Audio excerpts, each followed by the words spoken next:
Hi students, hope everyone is fine and safe.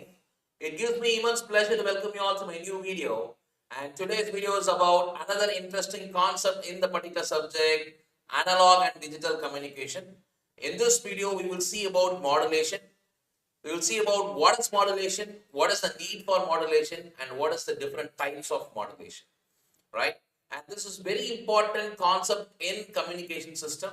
And being an ECE student, you should be well versed in the concept of modulation, right? So start with what is modulation. To understand what is modulation, you have to understand these two examples, my dear students.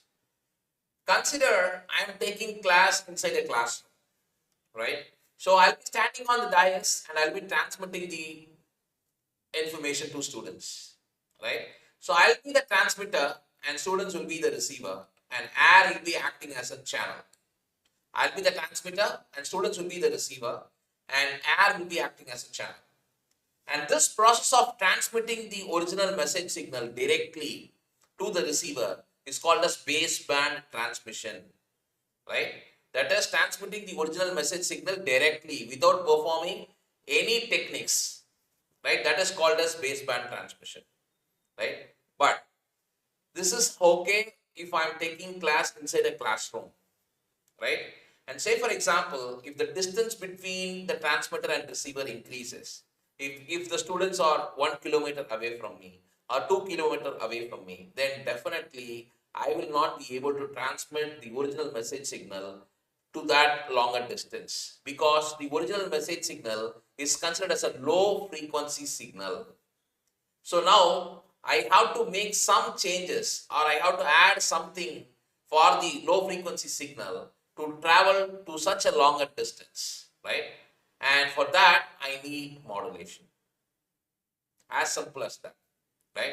And I'll give you another good example for it. If you're going to stand in one particular place here, and if you're going to crush a particular paper, and if you're going to throw that paper, it will travel to a particular distance. Say, for example, it traveled till here, right?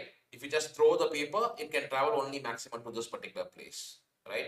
It can be very shorter distance. And if you want to throw this paper to a much longer distance, right? That is till here, what you can do is, you can now, instead of throwing the paper alone, you can take a piece of stone, you can keep inside the paper, right? You can wrap it up and you can throw it to a very longer distance, right? Now the paper will travel much longer distance than before. Why? That's because we have a small weight inside that, right? And that is why it can able to travel to a very longer distance. From this example, you can understand the original paper. That paper is considered as a message signal. That will be considered as the message signal, right? Where it is a low frequency signal, it will not be able to travel for a very longer distance, right? And now what we are doing is we are adding a stone, right? That stone is considered as a carrier signal. That signal is called as a carrier signal, right? And now we are putting that stone inside the paper and crushing it, and then we are throwing it out, right? This process of combining the message and carrier, that is called as modulation, right? And you can also understand what is the need for modulation. That is the very important thing, is to make the message signal to travel to a very longer distance, right? So now you can understand what is modulation, what is the need for modulation, right? You have a lot of definitions for it, but very simple thing is, the process of combining the message signal and the carrier signal is called as modulation, right? And you have different types of modulations. We will see one by one, right? As I said, you have a lot of definitions for this modulation, but technically speaking, we can say that modulation is the process of superimposing a low frequency information signal onto a higher frequency signal for an effective transmission, right? And also we can simply say that it is a process of mixing the low frequency signal with the high frequency signal for a longer distance, right? You have a lot of definitions for it. And the device which performs this modulation is called as modulator. And now you can understand what is modulation, right? And what is the need for modulation. And when it comes to elements of modulation. That is, what are the different types of signals involved, right? This is very important, right? We need message signal and as well as the carrier signal, right? And the modulated signal. So what is meant by modulated signal? I'll explain you, right? So as I said before, the message signal is a low frequency signal. The message signal will be a low frequency signal, right? This is the original message signal. And the carrier will be a high frequency signal. It will be a high frequency signal. And the process of combining this low frequency signal and this high frequency signal is called as modulation. It's called as modulation, right? And the output of this modulation, right? That is called as modulated signal. That is called as modulated signal. So this is original message signal. This is carrier signal. And the output signal is called as modulated signal. It is called as modulated signal. Okay, right. But you got to understand here the types of modulation. During this process of combining, right, message signal and carrier signal, we know that the process of combining message signal and carrier signal is called as modulation. But during the process of combining the message signal and carrier signal, some changes will take place. What changes will take place? Right? The amplitude, the frequency, or the phase. Amplitude, frequency, or phase of the carrier signal will be varied in accordance with the message signal, right? And accordingly, we call it as amplitude modulation, frequency modulation, and phase modulation, which means if the amplitude of the carrier is varied in accordance with the message signal, then that is called as amplitude modulation. If the frequency of the carrier is varied in accordance with the message signal, then that is called as frequency modulation, right? And if the phase of the carrier is varied in accordance with the message signal, then that is called as phase modulation, right? But understand one thing, my dear students, all these changes will take place only in the carrier signal. No changes will take place with the message signal.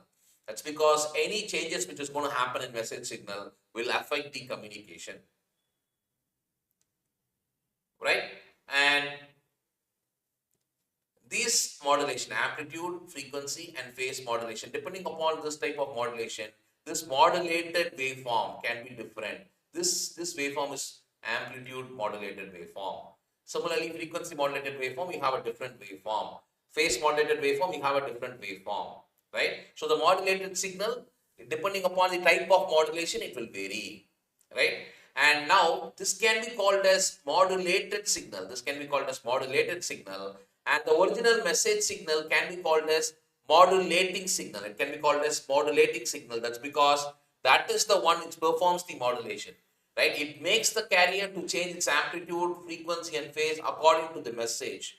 That is why it is called as modulating signal, right? And now you can understand this particular definition. The very first one, modulation is the process of mixing a low frequency energy, high frequency energy, right, to produce a new higher energy signal which carries information, right? And also it is a process of changing the characteristics of carrier signal accordance with the amplitude of the message signal. So the carrier amplitude, frequency, or phase will vary in accordance with the message signal.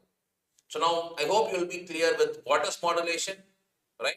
What is the need for modulation, right? And what are the different types of modulation, right? Types I'm not yet completed. This is the basic types: amplitude, frequency, and phase modulation, right? But it varies depending upon the message signal. I'll come to that. First, we'll see what is amplitude modulation. You can see here, this is the original message signal, which is a low frequency signal. And this is a carrier signal, which is a high frequency carrier signal. And you can see the combining of message signal and carrier signal will result in amplitude modulated signal, where the amplitude of the carrier is varied here. You can see it is low and it is high here. So that is why it is called as amplitude modulated signal. And if the frequency of the carrier is varied, you can see here, if the frequency, you can see the frequency is constant here. But here it is, here you can see there is a variation. Here it is constant, here it is different. Here it is different, right? So if the frequency of the carrier is varied in accordance with the message signal, then that is called as frequency modulation. And similarly, the phase of the carrier, you can see if the phase of the carrier is varied here, right? That is called as phase modulation, right? So now you can understand very clearly what is amplitude modulation, what is frequency modulation, and what is phase modulation. And you're going to understand another important thing, my dear students. You would have come across this particular terminology. It's called as ASK, FSK, and PSK. ASK is simply does the same operation of AM, and FSK same like FM, and PSK is same like PM. That is, even in ASK, the amplitude of the carrier will be varied in accordance with the message signal. Even in FSK, frequency shift keying, the frequency of the carrier is varied in accordance with the message signal. And even in PSK, the phase of the carrier will be varied in accordance with the original message signal. Then what is the difference between AM and ASK, FM and FSK, PM and PSK? The only difference is the message signal. You can see here, my dear students, if the carrier amplitude varies in accordance with the digital message signal, you can see the message signal is digital here, zeros and ones. If the carrier amplitude varies in accordance with the digital message signal, then that is called as ASK signal. And if the carrier frequency is varied in accordance with the digital message, then that is called as FSK. And similarly, if the phase of the carrier is varied in accordance with the digital message, then that is called as PSK signal. Now you can understand AM, FM and PM are called as analog modulation. FM and PM are called as analog modulation, whereas ASK, FSK and PSK are called as digital modulation, because here we are using digital message and there we are using analog message, right? And now you can understand the classification of modulation, right? So you can see the modulation can be analog modulation or digital modulation. And if it is analog modulation, it will be amplitude modulation, frequency modulation, or phase modulation. And similarly, for digital modulation, it can be amplitude shift keying, frequency shift keying, or phase shift keying, right? And this two, frequency modulation and phase modulation, can be combinedly called as angle modulation. It can be called as angle modulation. Angle modulation, right? We have different modulation techniques as well. This is very basic classification. We have another modulation technique, which is pulse modulation techniques. I have said already what is baseband communication, transmitting the original message directly. And this modulation, pulse modulation or baseband modulation techniques. Even in this modulation technique, you have analog modulation and digital modulation, right? That is, here, the only difference here is, even though here you will have a message signal, you will have original message signal, and then you will have a carrier signal, but here the carrier signal will be a pulse waveform, and it is not a original carrier like which we saw before. There will be not a frequency component here, right? It will act as a carrier. The train of pulses will be acting as a carrier, right? You know what is modulation, and when you combine these two signals, the amplitude of this pulse will be varied, or the width of the pulse will be varied, or the position of the pulse will be varied. And if the amplitude varied, then it is called as pulse amplitude modulation. If the width of the pulse is varied, then it is called as pulse width modulation. And if the position is varied, then that is called as pulse position modulation, right? These two can be commonly called as pulse time modulation, right? And all these are analog modulation techniques. Similarly, even in pulse modulation, you have digital modulation technique, where you will study all these things in 4th unit. PCM, DPCM, delta modulation, all these are pulse digital modulation techniques. So these are the various classifications of modulation technique. So far you understand what is modulation and what is the need of modulation and what are the types of modulation, right? And the need for modulation is the very first topic given in your syllabus, and you will see a little bit deeper about need for modulation. The very important need for modulation is for longer distance communication, right? And also it avoids mixing of signal, and it reduces the effect of noise, And very importantly, the height of antenna required for transmission can be reduced, and it helps in narrow banding, and it helps in multiplexing as well. So how it helps in reducing the antenna? You can see that the antenna radiates effectively when its height is of order of wavelength of transmitted signal, right? That is, the height antenna can be related like this. The antenna height can be related as lambda by 2, where lambda, you know, that C by F. And now if you want to apply different F values, for example, if you see the signal frequency is just 1 kilohertz, the antenna height is 150 km. Whereas if it is 1 megahertz, then you can see the antenna height suddenly reduced to 150 meter, right? This 1 megahertz nothing but what we do normally for transmitting the uh, low frequency message signal, we will add a high frequency carrier signal. So if you're going to add high frequency carrier signal, the antenna height can be reduced, correct? That is the very important need for modulation. And similarly, it helps in narrow banding. So what is narrow banding, right? So narrow banding, that is the bandwidth can be narrowed, right? That is, consider if you have a baseband signal, right? It ranges from 50 to 10 kilohertz, right? The lower frequency is 50 hertz and the higher frequency is 10 kilohertz, right? And if you're going to transmit directly, right, without performing modulation, then you can see it will be 10,000, right? The frequency ratio will be 10,000 divided by 50, which is 200, right? 200 hertz. Then that is the bandwidth, right? The fractional bandwidth here is very high, so that we need very wide band antenna. It is very difficult to cover such wide band, right? But whereas if you use modulation, right, that is, if you are going to add a high frequency carrier signal of 1 megahertz, right, then the ratio, the fractional bandwidth can be of unity, right? And that fractional bandwidth, right, it will be very less, so that you can use a single antenna, suitable antenna for the entire frequency band. That is called as narrow banding and this is also an important need for modulation. And apart from it, there is other needs as well, where to overcome the equipment limitation, where if we are not able to process the frequency of the signal, we can use modulation for frequency translation.